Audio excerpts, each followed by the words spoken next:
Our entire space race of the 1960s was in response to an event.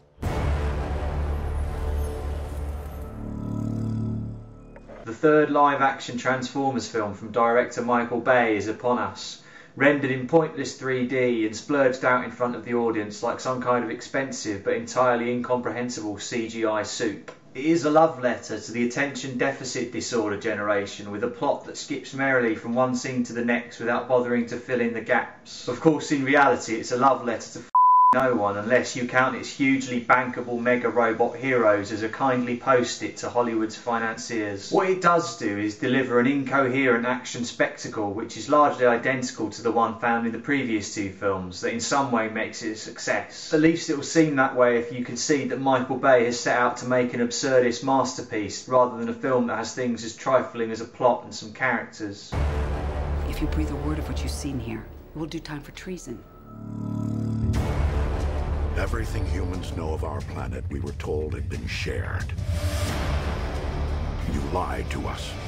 You've made a grave mistake. I can only assume that Transformers Dark of the Moon was written by a computer AI programmed to pump out scripts that have the required amount of action, comedy, suspense and romance that is required for a blockbuster. What the AI has failed to grasp is that a film is not a pie chart, even if the idea of cinema as a series of graphs is a great way to pitch a project to cash-strapped executives who are looking to bet on a sure thing.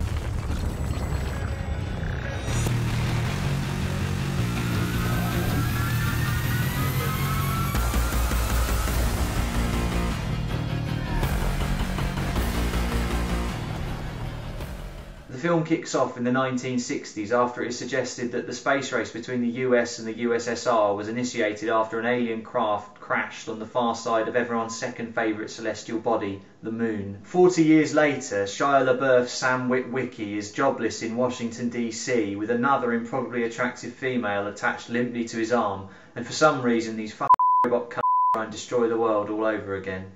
Years from now, they're gonna ask, where were you when they took over the planet? You'll be fine, I promise. It's over. I'm sorry, but it's over. The 2.5-hour runtime goes into narrative freefall after about 20 minutes, with the Spider-Man 3 too many villains syndrome threatening to rupture the whole thing. This is before the lack of continuity in the third act tears the whole film asunder. But as with the two previous films, it feels very difficult to criticise it from a technical point of view. Aside from a very uncanny digital representation of JFK's face in the first 5 minutes, there is very rarely a special effects shot which hasn't clearly been laboured over for hours. If this is your kind of thing, you can expect to be excited and amazed. But what you're really doing is acting like a rabbit in the headlights, unaware that a very expensive vehicle is about to smash your brains out. The shots which involve real vehicles, real people and real explosions are a lot more satisfying than the CGI visual trickery which the audience can detect in a millisecond. We've still got a long way to go before I can look at a decimated cityscape in a film and not wonder about how many weeks a man spent in a dark room creating it.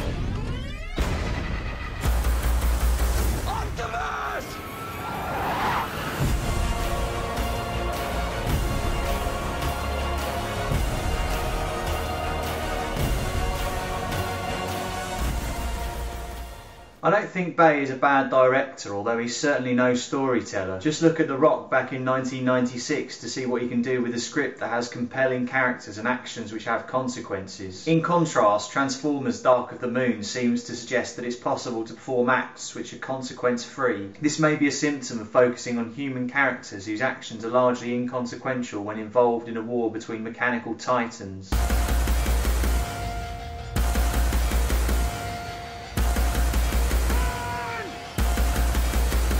I don't want to get too deep into the way the film ignores cause and effect or indeed basic plot mechanics, but here's one example to sum it all up. At one point the heroes realise that they have literally one shot to save the world. They must fire a rocket, the only one they have, at a node of some kind, and they get to do this from partway up a crumbling building. But before they can execute what the audience presumes is their last roll of the dice, an attacking Decepticon distracts them. At this point, the rocket's subplot is buried completely and never emerges again. Not one character makes reference to it, and the tension invested in this last-ditch attempt dissipates into annoyance. It's almost as if Bay doesn't know about Chekhov's gun as a literary technique. I suspect he barely knows how to put one foot in front of the other. You may lose your faith in us, but never in yourselves. From here, the fight will be your own.